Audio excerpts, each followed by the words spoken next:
एक ऐसी कहानी जहां गॉडेस ऑफ लाइट ने इंसानों को कमजोर समझ के डीमंस से हाथ मिला लिया है और वो इंसानों का खात्मा करना चाहते हैं। और गॉडेस ऑफ लाइट अपने घटिया से इरादों में कामयाब भी होती है। वो इन डीमंस की मदद से इंसानियत की सबसे पावरफुल स्टार को इतनी बुरी तरह से मरवाती है कि किसी की भी देखने से ही रूह कांप जाए। पर मरने के बाद हमारे एमसी को एक ऐसी ताकत मिलती है जिससे वो मरे हुए की सोल और बॉडी को अपना गुलाम बना सकता है। और उस गुलाम ने मरने से पहले जितनी भी पावर अर्जित की होगी उसके पास वो पावर अब भी होगी। भले ही वो गुलाम एमसी से भी ज्यादा ताकतवर ही क्यों ना हो, फिर भी हमारा एमसी उसे अपने वश में कर सकता है। जी हाँ, वेलकम बैक गाइस। आज मैं तुम लोगों के लिए फिर से एक बहुत ही धांसू सीरीज को लेके आ चुका हूँ और इसको तो मैं पूरा पक्का फुल चैप्टर्स तक कंप्लीट करूंगा। अब मैं जानता हूँ कि मैंने हर सीरीज के बारे में ऐसा बोला है, पर इसको तो पक्का पक्का पूरा कंप्लीट करूंगा मैं। ठीक है, तो अब बिना टाइम वेस्ट किए चलो शुरू करते हैं आज की हमारी ये नई कहानी। कहानी की शुरुआत में कोई बहुत ज्यादा खून की उल्टियां कर रहा है। उसकी जादुई छड़ी बिल्कुल टूटने की कगार पे आ चुकी है और इस छड़ी का ओनर वो भी अब मरने की कगार पे है। इसका नाम है यांग क्वेन। इसे प्रीस्ट ऑफ लाइट भी कहा जाता है। उसे अपनी जिंदगी के आखिरी पलों में भी इस सीन पर भरोसा नहीं हो रहा। वो कहता है क्यों, आखिर ऐसा क्यों हो रहा है। वो चिल्लाते हुए अपने सामने वालों से कहता है एक एंजल जो लाइट को सर्व करती है उन्होंने डीमन से हाथ क्यों मिला लिया। फिर हमें इसके सामने दिखाते हैं एक डीमन, वो भी अपने दांत फाड़ के हंस रहा है। उसी के पीछे एक एंजल जिसे गॉडेस ऑफ लाइट कैथेलियन कहा जाता है। इसी के बगल में ये डीमन किंग, इसका नाम है तेग्मा। ये दोनों ही हमारी इस कहानी के हीरो का मजाक उड़ाने लगते हैं। इवन गॉडेस ऑफ लाइट कैथेलियन तो इतना भी कह देती है कि इस लड़ाई में इंसानों का जीतने का कोई चांस ही नहीं है, इसीलिए हमारे लिए जो चॉइस सबसे बेहतर थी मैंने उसे ही चुना है। पर ये सब सुन के हमारे हीरो को अब बहुत गुस्सा आ जाता है और वो इसी गॉडेस पर चिल्लाने लगता है अगर तुमने इस मोमेंट पे हमें धोखा ना दिया होता तो अब तक हम जीत चुके होते। और इस तरफ डीमन किंग की तो हंसी ही नहीं छूट रही है। वो हंसते हुए अपनी पावर्स का इस्तेमाल करता है और वो कहता है अब तुम यहाँ एक लौते हीलर बचे हो, आखिर तुम क्या ही कर सकते हो। वो अपनी पावर से एमसी को आसमान में उड़ाने लगता है। फिर वो अपनी पावर से एमसी को अपने कंट्रोल में करने लगता है और वो अपनी पावर से उसकी बॉडी को इतनी जोर से दबाने लगता है कि उसकी हड्डियों तक की चटकने, टूटने या क्रश होने की आवाजें दूर दूर तक फैलने लगती हैं। और इसका रिजल्ट एक दर्दनाक चीख और एक ही झटके में वो एमसी को मसल देता है। फिर हमें हमारी कहानी के स्टार का खून ही दिखाया जाता है और ऐसे ही हमारा स्टार मारा जाता है और ये कहानी खत्म होती है। पर ऐसे थोड़ी अच्छा लगता है, इसीलिए फिर हमें यूनिवर्स का सीन दिखाते हैं। वहां एक नोटिफिकेशन में बताया जाता है तुम्हें डीमन लॉर्ड सिस्टम मिला है। हाँ, बस ऐसे ही उसकी आत्मा यूनिवर्स में भटक रही थी ना, तो ऐसे ही घूमता फिरता रहा था और सामने उसको डीमन लॉर्ड सिस्टम पड़ा मिल गया और उसने उठा लिया। यो फिर भी वो कंफ्यूजन में सोचता है क्या क्या चल रहा है, उसने मुझे मसल के मार नहीं दिया था। एक नोटिफिकेशन में बताया जाता है तुम्हें डीमन लॉर्ड के अल्टर में ट्रांसफर किया जा रहा है। फिर हमें पहली बार हमारे स्टार की स्टेटस को दिखाया जाता है। इसका नाम है यांग क्वेन और हम इसको यांग ही बुलाएंगे अब से। ये लेवल 1 पर है और इसके टाइटल में डीमन लॉर्ड लिखा है। इसकी एचपी है 47, एमपी है 163, स्ट्रेंथ 5, स्टेमिना 5, एजिलिटी 5, इंटेलिजेंट 5 और माना और इंटेलिजेंस ये लेवल के साथ बढ़ती रहेंगी। और जितनी बड़ी हाई लेवल की तुम स्किल का इस्तेमाल करोगे वो माना को उतनी ज्यादा कंज्यूम करेंगी। ज्यादातर स्किल्स माना को कंज्यूम करती हैं। अगर तुम किसी भी स्किल में एक्स्ट्रा माना डालोगे तो वो स्किल और भी ताकतवर हो जाएगी, पर वो और माना खाएगी। फिर यन एक झटके से अपनी आंखें खोलता है और सामने वो एक अल्टर को देखता है जिसके सामने एक कॉफिन था। बहुत सारे कॉफिन थे और वो खुद को एक अजीब से ब्रिज में पाता है। देन हमारे बेवकूफ यन को समझ में नहीं आता कि उसे क्या करना है, तो आसपास के कॉफिन्स गिनने लगता है और वो सोचता है कि यहाँ तो 10 कॉफिन्स हैं, अब ये यहाँ पर मैं कहाँ आ गया हूँ। फिर उसके सामने एक नोटिफिकेशन आती है जिसमें लिखा हुआ था ज्यादा सोचने समझने की जरूरत नहीं है, अब तुम एक डीमन लॉर्ड बन चुके हो तो मेहनत करो और लेवल अप करो ताकि तुम इन 10 लेजेंडरी डीमंस को अनलॉक कर पाओ। तुम्हें एक नई स्किल मिली है डीमन समनिंग, जिसे तुम 10 माना पॉइंट कंज्यूम करके इंस्टेंटली कास्ट कर सकते हो। मतलब बस 10 माना पॉइंट कंज्यूम करो और तुरंत एक डीमन समन हो जाएगा। कोई तंत्र मंत्र पढ़ने में समय बर्बाद करने की जरूरत ही नहीं। और इस स्किल की हेल्प से एमसी ज्यादातर मरे हुए लोग जिनका लेवल इससे कम है उन्हें अपने अंडर समन कर सकता है, डीमंस में कन्वर्ट करके उन्हें परमानेंटली अपना सर्वेंट बना सकता है। अब तुम लोग सोच रहे हो कि मैंने तो कहा था कि ये अपने से हाई लेवल के बंदों को भी अपना सर्वेंट बना सकता है, तो इसका जवाब तुम्हें अगले चैप्टर्स में पता चलेगा। और इन डीमंस को वो अपने डीमन स्पेस में स्टोर भी करके रख सकता है और इस डीमन स्पेस की लिमिट है अभी 1, मतलब कि वो एक ही डीमन को रख सकता है। और इसे एक और स्किल मिली है इंस्लेव डीमंस। इसे कास्ट करने में 2 सेकंड का समय लगता है और ये 15 माना पॉइंट एमपी कंज्यूम करता है। इस स्किल की हेल्प से ज्यादातर डीमंस जिनका लेवल यान से कम है उन्हें ये टेम्परेरीली अपना सर्वेंट बना सकता है, मतलब कि ये कुछ ही समय के लिए अपना सर्वेंट बना सकता है और अभी के लिए इसकी भी लिमिट है सिर्फ एक ही डीमन की। और ये देख के हमारा मेन कैरेक्टर सोचता है क्या क्या ये कोई मजाक है? मैंने सालों तक लाइट के रास्ते पर चल के डीमन से लड़ाई की है और अब मैं एक सो कॉल्ड डीमन लॉर्ड बन चुका हूँ।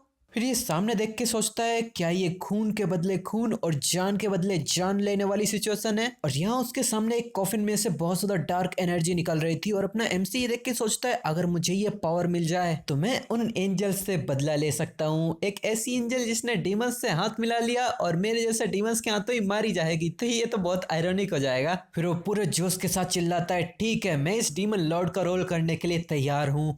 फिर एक नोटिफिकेशन में बताया जाता है कि वापस इंसानी दुनिया में जाने के लिए उसी अल्टर के बीचों बीच खड़े हो जाओ। तो हमारा येन भी यही करता है, वो चलते चलते अल्टर के बीचों बीच आता है। वो जैसे ही बीच में कदम रखता है उसके पैरों के नीचे से अजीब सी बिजलियां सी दौड़ने लगती हैं, अजीब सा पैटर्न बनता है और ये बिजलियां इस कॉफिन से कनेक्ट होने लगती हैं और हमें दिखाते हैं इस कॉफिन के एक होल के अंदर से बहुत सारी बिजली निकलती है और ये सारी की सारी बिजली अल्टर के बीचों बीच आके गिरती है। ऊपर से भी बिजलियां गिरने लगती हैं और एकदम से इस अल्टर के अंदर से बहुत सारी येलो कलर की लाइटनिंग निकलने लगती है। ये गोल्डन लाइटनिंग फुल स्पीड में ऊपर की तरफ को लॉन्च होने लगती है और इसी गोल्डन लाइटनिंग के बीच में है हमारा एमसी जो कि सोच रहा है एंजल ऑफ लाइट बस मेरा इंतजार करो और मैं तुमसे स्कोर सेटल करने के लिए आ रहा हूँ। फिर वो अर्थ पर आ जाता है और हमारा सीन यहीं पर चेंज होता है जहाँ अपने एमसी की कब्र बनी हुई है, मतलब उसकी कब्र में बॉडी की जगह पर उसकी फोटो ही रखी हुई है, वहीं पे कोई आया है। ये लेवल 2 का एडवेंचरर वॉरियर सू डिन फेंग है। ये हमारे यन का दोस्त है जो कि उसके जाने पे मन ही मन में अफसोस जता रहा है। ये अफसोस जता ही रहा था तभी पीछे से आवाज आती है क्या ये लकड़ी का फट्टा लगा रखा है, एटलीस्ट मेरे लिए एक टूमस्टोन तो लगा देता। ये सुन के ये बहुत हैरान हो जाता है और वो पीछे मुड़ के देखता है ये आवाज तो जी हाँ ये है उसका दोस्त जो कि उससे कहता है मैंने कुछ समय का ब्रेक क्या ले लिया, तूने तो मेरे लिए कब्र ही खोद दी। और एमसी को जिंदा सही सलामत उसके सामने देख के इसके मुंह से तो उसकी लॉलीपॉप ही गिर जाती है और वो सोचता है डैम इट ये तो सच में ये नहीं है। और वो इधर घूम घाम के ऐसे ही देखने लग जाता है एमसी को। तो एमसी कहता है अरे मैं रियली हूँ। ये देख के तो वो बिल्कुल रोने से लग जाता है और वो कहता है हम सबको तो लगा था कि तुम सच में मर चुके हो और मैं तो तुम्हारी इस कब्र पे बार बार 5 साल से आ रहा हूँ। ये सुन के तो यन भी कंफ्यूज जाता है और वो कहता है क्या 5 साल हो गए, फिर तुम अब भी लेवल 2 पे क्या कर रहे हो? ये सुन के तो उसका दोस्त गुस्से में चिल्लाता है क्या ये अभी राइट पॉइंट है?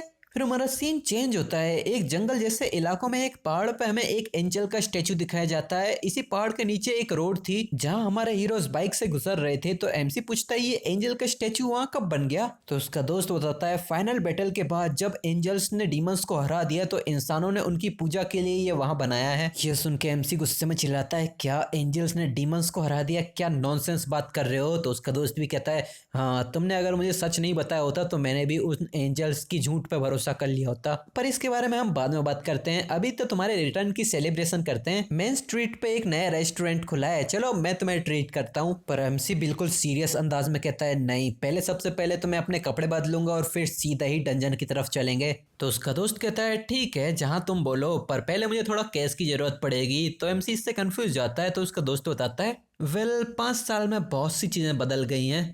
फिर ये लोग डंजन के एंट्रेंस गेट पे आ जाते हैं जहां पर अपने एमसी चिल्ला रहा होता है व्हाट द हेल, अब मुझे डंजन्स में जाने के लिए पे करना पड़ेगा। फिर वो इस डंजन का कॉन्ट्रैक्ट पढ़ते हुए कहता है कि मुझे लेवल 1 के डंजन में भी इसका टिकट खरीदना पड़ेगा, वो भी 10,000 गोल्ड में, प्लस मुझे इसका 80% यहाँ कट भी देना पड़ेगा। ये तो सीधा सीधा रॉबरी है। तो इसके सामने वाला मोटा डिक हेड बंदा कहता है रॉबरी, क्या बकवास कर रहे हो, पिछले 5 साल से यही नियम है, क्या तुमने खुद के बारे में सोचा है कभी? क्या पिछले 5 साल में कभी तुम्हारी इनकम बढ़ी है? क्या तुमने डंजन्स को सीरियसली फार्मिंग की भी है? अब ये बेइज्जती सुन के यन तो बहुत गुस्सा हो जाता है और वो गुस्से में इस पे चिल्लाने लग जाता है तू कद्दू ये शकल के 1 मिनट रुक, अभी तेरी शकल फोड़ता हूँ। यहाँ उसका दोस्त उसको बचाने लगता है ए शांत हो जा, यहाँ बहुत ही बड़े गार्ड्स वार्ड्स हैं, यहाँ पे शांत हो, फाइट मत ले। फिर हमें बताया जाता है कि हजारों सालों तक इंसान और डीमंस की फाइट में करते करते इंसानों ने फाइनली मॉन्स्टर्स को डंजन में जाने के लिए फोर्स कर दिया और एक ग्रैंड मेज लेलिया ने डंजन की एंट्रेंस को सील कर दिया। पर समय के साथ साथ ये सील कमजोर होने लगी और मॉन्स्टर्स किसी भी समय इंसानी दुनिया पे हमला करने के लिए बाहर आने लगे।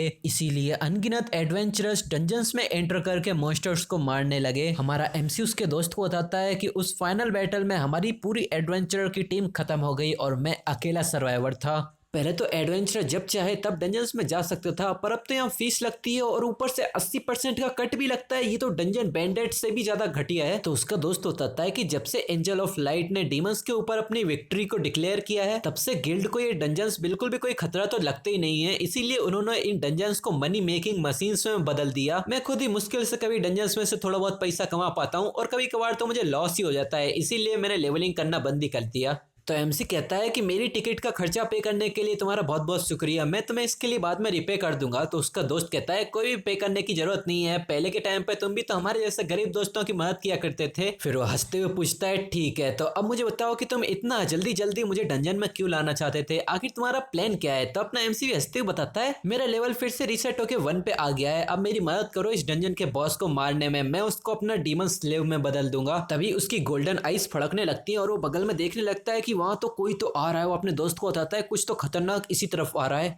तभी ये लोग भी हैरानी से उस तरफ देखते हैं। गुफा के अंदर से एक जाइंट सा बिच्छू धूल उड़ाते हुए इस तरफ आ रहा होता है। हमें इसके बारे में बताते हैं ये है लेवल 1 का मिनियन, एक जाइंट स्कॉर्पियन। ये देख के उसका दोस्त भी लेवल 1 का स्पेस मैजिक का इस्तेमाल करता है। उसके अंदर से वो एक तलवार और एक सील निकालते हुए कहता है तुम इसकी चिंता मत करो, बस मेरे पीछे रह के एक प्रो के एक्शंस को देखो। और वो अपने हथियार लेके सीधा स्कॉर्पियन पे रश कर देता है और वो तुरंत ही सीधा सामने सामने हमला किए ही जा रहा था। तो स्कॉर्पियन भी अपने हाथों से इसके ऊपर हमला करता है, पर ये उस सील्ड की हेल्प से उसको डिफ्लेक्ट कर देता है और उसके बाद वो सीधा नीचे से निकलता है, अपनी तलवार से उसके नीचे के बॉडी को काटने लगता है और बस ऑलमोस्ट एक ही हमले में उसने इस मॉन्स्टर को मार दिया। ये देख के अपना एमसी सोचता है डिंगफेंग भले ही एक टैंक है, पर उसका लेवल इन मॉन्स्टर से ज्यादा है। तभी एक नोटिफिकेशन आती है, उसमें बताया जाता है कि मॉन्स्टर डिफीट हो गया है, तो तुम्हें 5 एक्सपीरियंस पॉइंट मिलता है। और अपना एमसी जोर से पीछे चिल्लाता है डिंगफेंग मॉब्स को हमला करके इधर लेके आओ, हम एक साथ सबको मारने का काम शुरू करेंगे। और उसके लिए डिंगफेंग भी हाँ कर देता है। फिर बस हमें इस केव में लड़ाइयों की आवाजें आती हैं और एक्सपीरियंस पॉइंट मिलते हुए दिखाया जाता है और हमें बताया जाता है कि स्कॉर्पियन की बहुत सारे मटेरियल्स भी उसे मिले हैं। फिर हमें इन स्कॉर्पियंस की डेड बॉडीज दिखाते हैं। इन्हीं के बगल में 2 दोस्त बात करते हैं। एमसी कहता है कि मैं पहले ही लेवल 2 पे पहुंच गया हूं। तो उसका दोस्त पूछता है कि मेरी रफ्तार कैसी है, तो अपना एमसी कहता है बहुत अच्छे।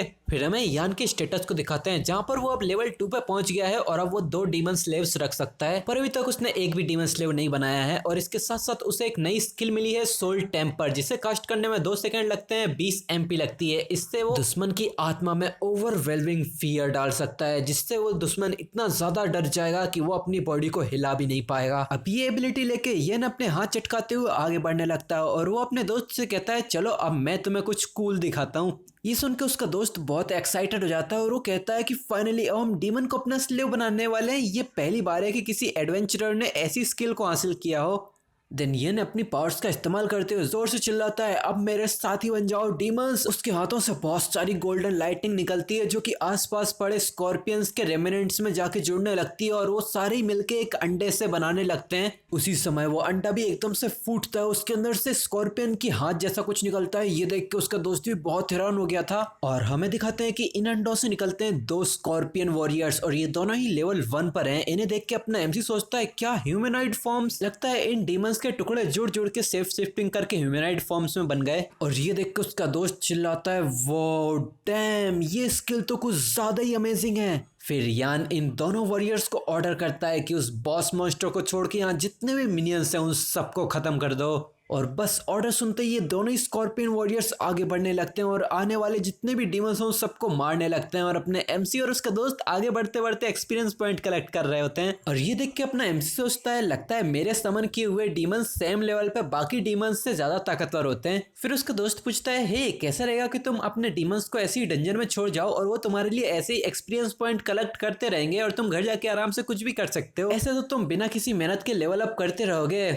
हूं ना मैं एक जीनियस। तो एन कहता है हाँ जब मुझे ये सिस्टम मिला था तब मैंने भी इस बारे में सोचा था, पर अब ये हर डंजन रन के लिए पैसे लेते हैं, अपना कट भी लेते हैं, ऐसे तो मैं बस पैसे गवाता ही रहूंगा। चिंता मत करो अभी मेरे पास भी एक प्लान है, तो अभी के लिए बॉस मास्टर को डिफीट करने पे ध्यान दो। और तभी एक चीज अपनी एमसी की तरफ ही उड़ते हुए आती है और हमें दिखाते हैं ये एमसी के डीमन का ही सर होता है। उसका दोस्त घबराते हुए कहता है नो वे, ये डीमन जो अभी मरा है ये तो बटर की तरह कट गया, ये तुम्हारा ही था ना।